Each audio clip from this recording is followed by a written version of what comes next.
కార్యక్రమాలు చక్కగా కలిగించండి, శ్రద్ధమేం చేయొద్దు. కాన్స్టిట్యూషన్ అంటే చెప్పాను కదా, కాన్స్టిట్యూషన్ అంటే రాజ్యాంగం. మనం ఒక దేశం పరిపాలన కింద ఉండాలంటే ప్రతి పౌరుడికి కొన్ని హక్కులు బాధ్యతలు ఉంటాయి, హక్కులతో పాటే బాధ్యతలు ఉంటాయి. అది పర్ఫెక్ట్గా మనం మెయింటైన్ చేయాల్సింది. హక్కుల కంటే కూడా బాధ్యతలు పర్ఫెక్ట్గా. బాధ్యతలు అంటే చెప్పాను కదా, యాక్సిడెంట్ అయితే ఎవరికైనా రోడ్డు మీద యాక్సిడెంట్ అయింది అనుకోండి, సెల్ ఫోన్తో వీడియోలు ఫోటోలు తీయడం బాధ్యత కాదు. ఎమ్మటే ఏం చేయాలి, 108కి ఫోన్ చేయాలి. పొద్దున సిపిఆర్ ప్రోగ్రామ్ జరిగింది కదా, అతనికి ఫస్ట్ ఎయిడ్ చేయగలిగితే చేయాలి. మరి అలాంటివి బాధ్యతలు మన రాజ్యాంగం మరి ఎన్నో ఇచ్చింది. ఆ బాధ్యతలు మీరు సక్రమంగా స్కూలింగ్లోనే నేర్చుకోండి, పర్ఫెక్ట్గా ఎదగండి. ఆడపిల్లలని మనం తగ్గాల్సిన అవసరం ఎక్కడా లేదు. ఆడపిల్లలని తగ్గాల్సిన అవసరం లేదు, అర్థమైందా? ఈ పని నేను చేయలేను అని అనుకోవద్దు. ఉదాహరణకి చిన్న ఉదాహరణ చెప్తా చూడండి. ఇందాక 9th A section, B section, C section, D section 4 leaders ఉంటారు కదా, వాళ్ళకు కొన్ని నేను డ్యూటీస్ అప్ చెప్పాను. మేము ఆడపిల్లలని వాళ్ళు ఎక్కడా భయపడలా, చక్కగా పైప్ పెట్టేశారు, గ్రౌండ్ పెట్టేశారు, ఎక్కడన్నా పైప్ ఊడిపోతే మళ్ళీ పెట్టేశారు. మగపిల్లలు చేయాల్సిన పని అని వాళ్ళు వదిలేశారా? చేయలేదు కదా, పర్ఫెక్ట్గా చేశారు. అందరికీ కూడా నా యొక్క ఆశీస్సులు, ఉపాధ్యాయులందరికీ కూడా నా యొక్క నమస్కారాలు తెలియజేస్తున్నాను. ఈ కాన్స్టిట్యూషన్ డేనే నేషనల్ లా డేగా కూడా జరుపుకుంటారు. ఇది కూడా గుర్తుపెట్టుకోండి మీరు. జాతీయ న్యాయ దినోత్సవాన్ని కూడా నవంబర్ 26వ తారీఖున జరుపుకోవడం జరుగుతుంది.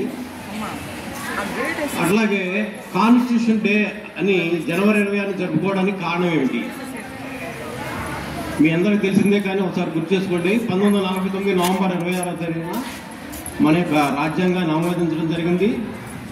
దాన్ని దృష్టిలో పెట్టుకుని ప్రతి సంవత్సరం కూడా మనం రాజ్యాంగ దినోత్సవాన్ని ఈరోజు జరుపుకుంటున్నాం. మన భారత రాజ్యాంగాన్ని డాక్టర్ బిఆర్ అంబేద్కర్ అధ్యక్షతన రచించడం జరిగింది. కాబట్టి రాజ్యాంగాన్ని రచించినటువంటి బిఆర్ అంబేద్కర్ని రాజ్యాంగ పితామహుడు అని కూడా అంటారు. ఏమంటారు? భారత రాజ్యాంగ పితామహుడు అంటారు ఆయన. అనేక దేశాల యొక్క రాజ్యాంగాలన్నింటినీ పరిశీలించి అప్పుడు అమల్లో ఉన్నటువంటి, అంతకుముందు ఉన్నటువంటి అన్ని రాజ్యాంగాలని, ముఖ్యమైనవి, మంచివి, అన్ని విషయాలు తీసుకుని అనేక మంది పరిశోధనలు చేసి పరిశీలించి మన భారత రాజ్యాంగాన్ని 2 సంవత్సరాల 11 నెలల 18 రోజుల పాటు శ్రమించి రాసి దాన్ని ఆమోదించడం జరిగింది. దాంట్లో ఉన్నటువంటి ముఖ్యమైన విషయాలన్నీ కూడా చాలా గొప్ప గొప్ప విషయాలు.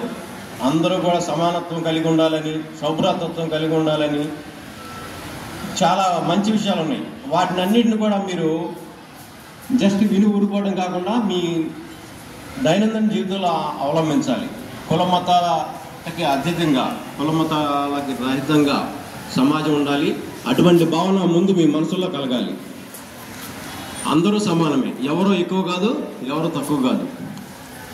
ఈ కులం పెద్దని, ఆ కులం తక్కువని, లేకపోతే ఈ మతం గొప్పదని, లేదా ఆ మతం తక్కువని, ఇటువంటి భావాలు, బాలమైనటువంటి మీలో ఇటువంటి భావాలు ఉండకూడదు.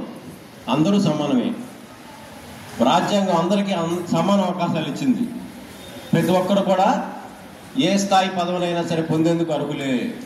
కులం ద్వారా కానీ, మతం ద్వారా కానీ నువ్వు దానికి అర్హత లేదు నీకు, లేదా లింగం ద్వారా అయినా సరే, నువ్వు స్త్రీ కాబట్టి లేదా పురుషుడు కాబట్టి, ఇట్లాంటి విషయాలు ఏమి మన రాజ్యాంగంలో లేవు. అందరికీ సమాన అవకాశాలు ఉన్నాయి. మీరు మీ యొక్క స్థాయిని బట్టి, మీ యొక్క కృషిని బట్టి ఎంత స్థాయికన్నా ఎదగొచ్చు. కాబట్టి మీరందరూ కూడా ఈ మంచి భారత పౌరులుగా భవిష్యత్తులో కుల మత రహితంగా, కులాలుగా మతాలుగా విడిపోయి కొట్టుకోవడం, తిట్టుకోవడం, అసలు చాలా చాలా రకరకాలుగా ఉంది సమాజం. అటువంటి విషపు బీజాలు మీలో తొలగించుకుంటారని, అటువంటి ఆలోచనలు లేకుండా అందరూ కలిసిమెలిసి ఉండి భవిష్యత్తులో భారతదేశం కాదు, ప్రపంచంలో ఉన్న ప్రజలందరూ కూడా సమానమేను, అందరూ కూడా నా సోదరులేను, విశ్వమానవుడిని నేను, మొత్తం ప్రపంచమంతా సోదర సమానులే అనేటువంటి సౌభ్రాతత్వ భావాన్ని కలిగి ఉండి మీరు మంచి ఆలోచనతో మంచి పౌరులుగా, బాధ్యతాయుతమైన పౌరులుగా, సమర్థవంతమైన పౌరులుగా రూపుదిద్దుకుంటారని ఆశిస్తూ సెలవు తీసుకుంటున్నాను. కార్యక్రమాన్ని కొనసాగించవలసిందిగా కోరుతున్నాను. Thank you.